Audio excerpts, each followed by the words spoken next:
నమస్కారం. ఈరోజు మనం ఒక చాలా ఆసక్తికరమైన బౌద్ధ కథను కొంచెం లోటుగా చూద్దాం. నమస్కారం. అవును.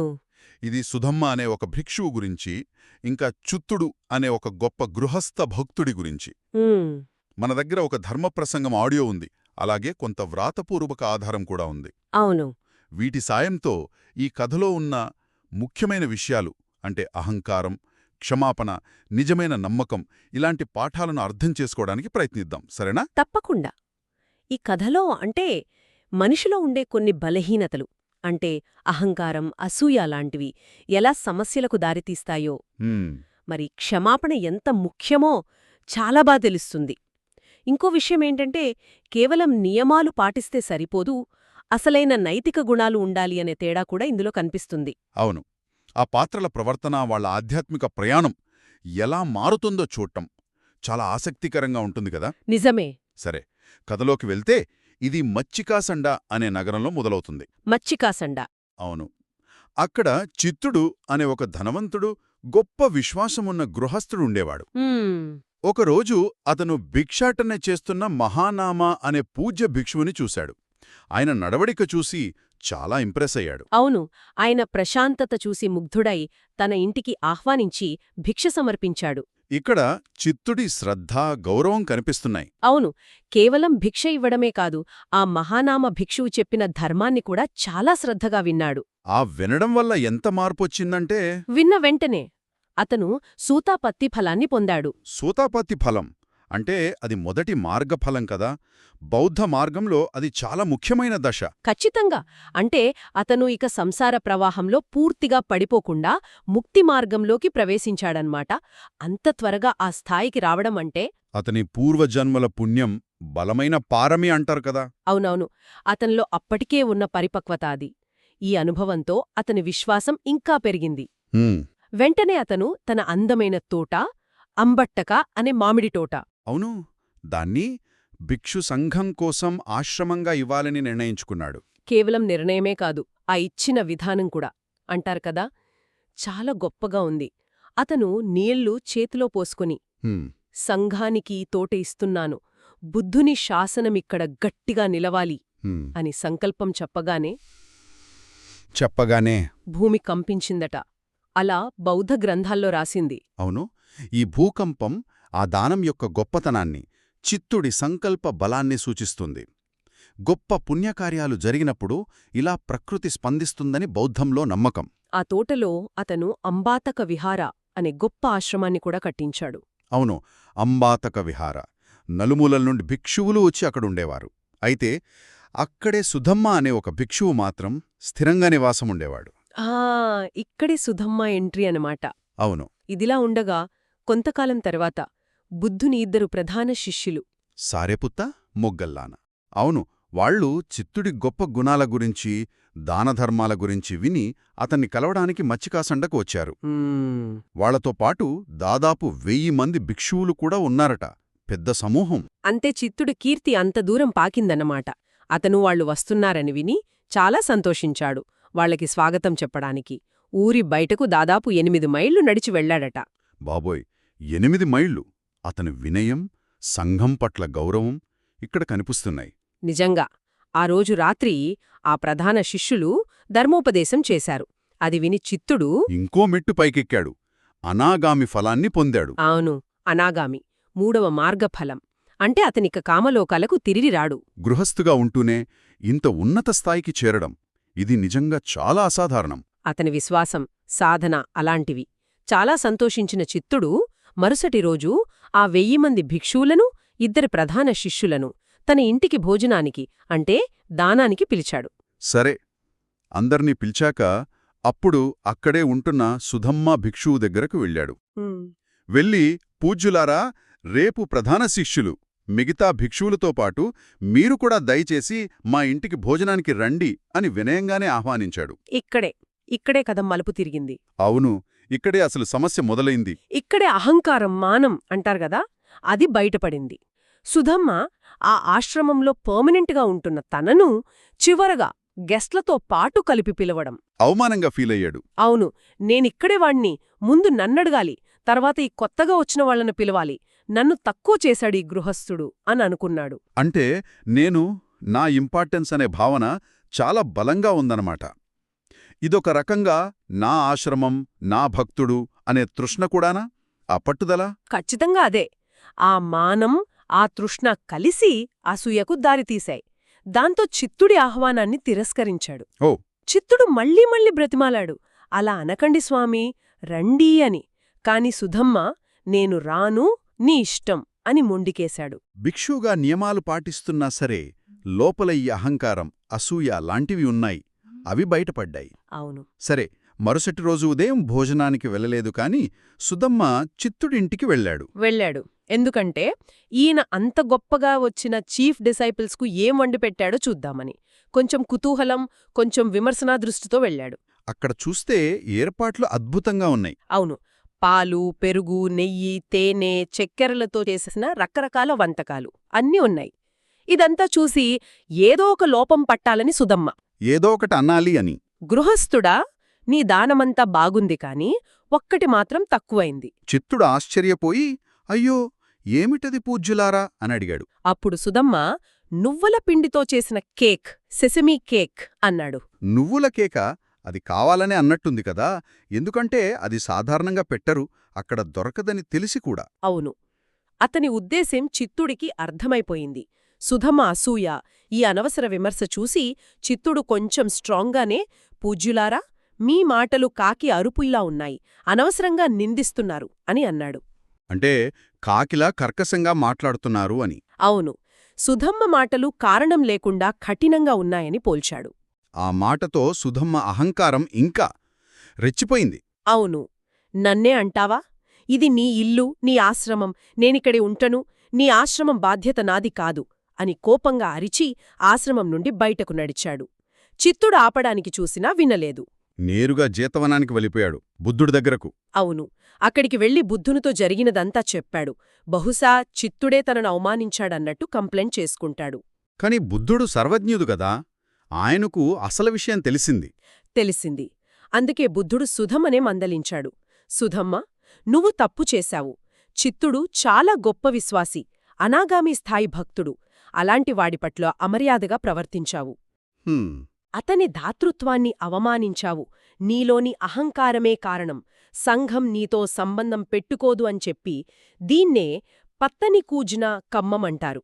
అంటే భక్తుడి ముందు తలవంచుకుని క్షమాపణ చెప్పే శిక్ష అన్నమాట. అవును. వెంటనే వెళ్ళి చిత్తుడికి క్షమాపణ చెప్పు, అతను క్షమించే వరకు నీకు సంఘంతో పూర్తి సంబంధాలుండవు అని ఆదేశించి పంపించాడు. సరే, సుధమ్మ తిరిగి మచ్చికాసండుకు వెళ్ళాడు.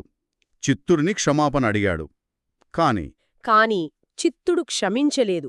నేను క్షమించను అన్నాడు.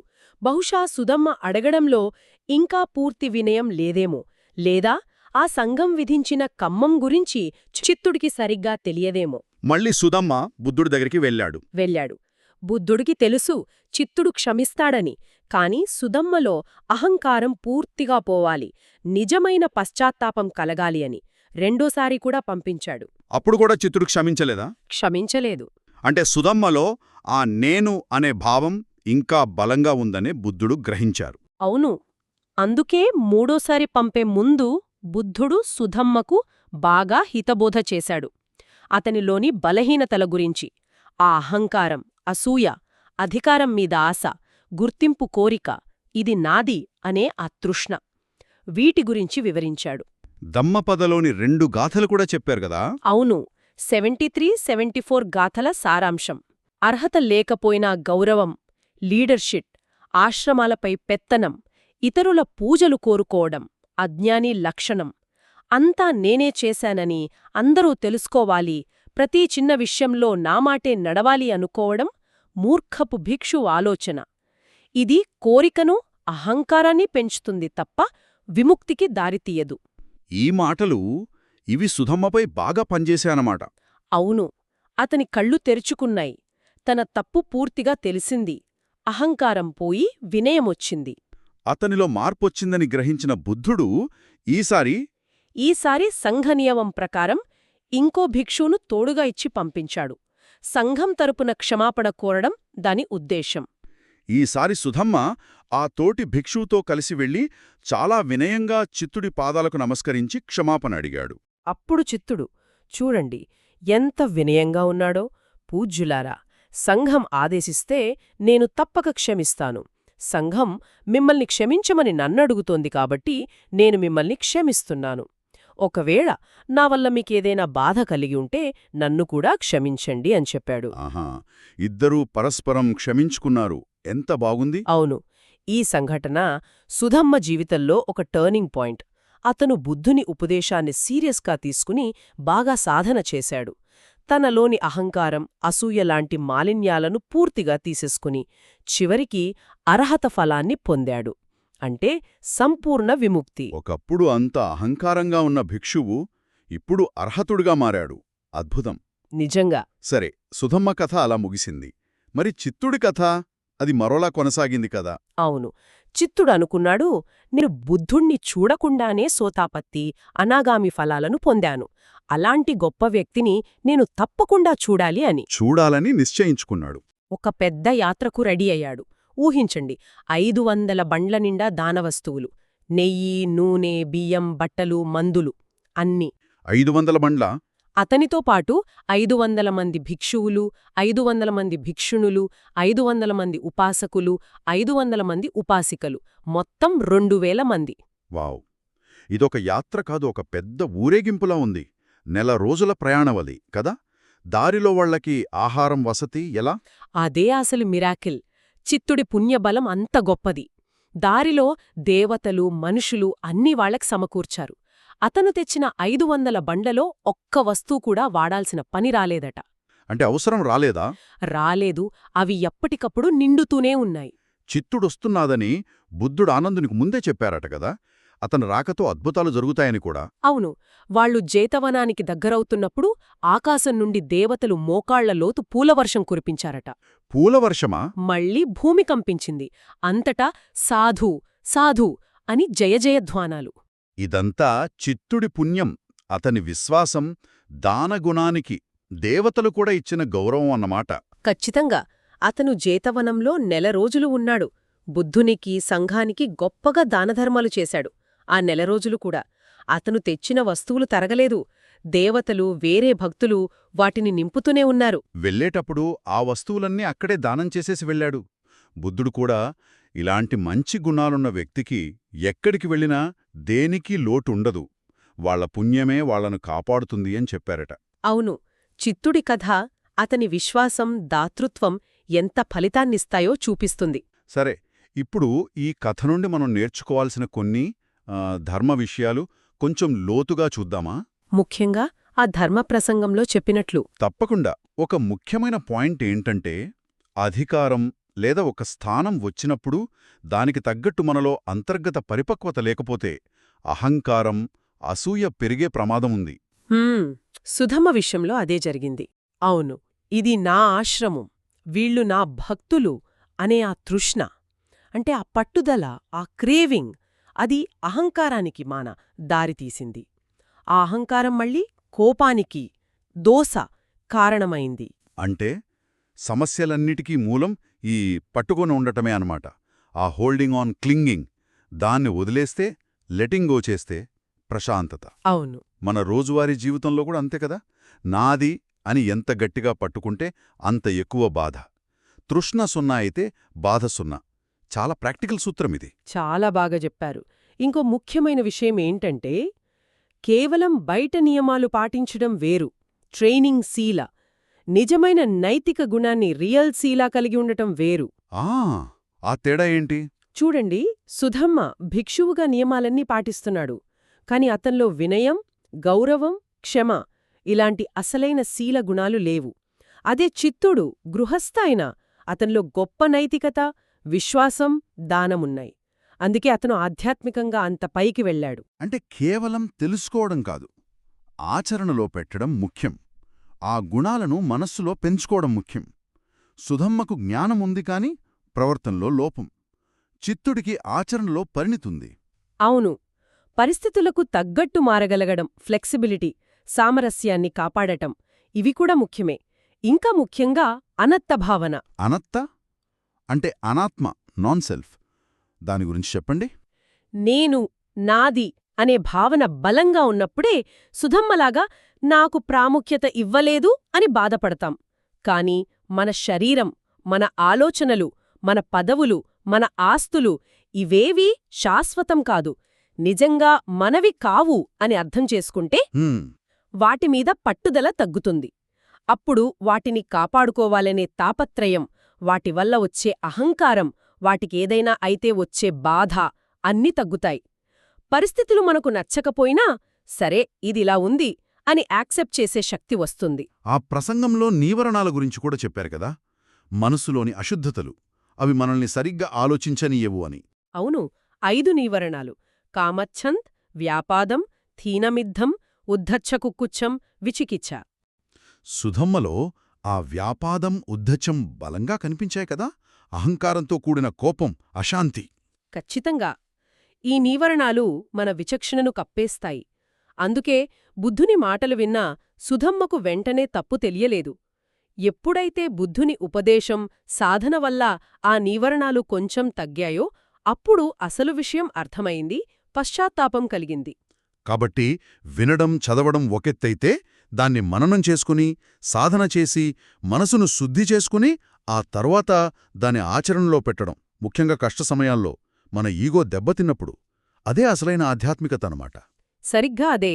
సామరస్యం కూడా చాలా ముఖ్యం.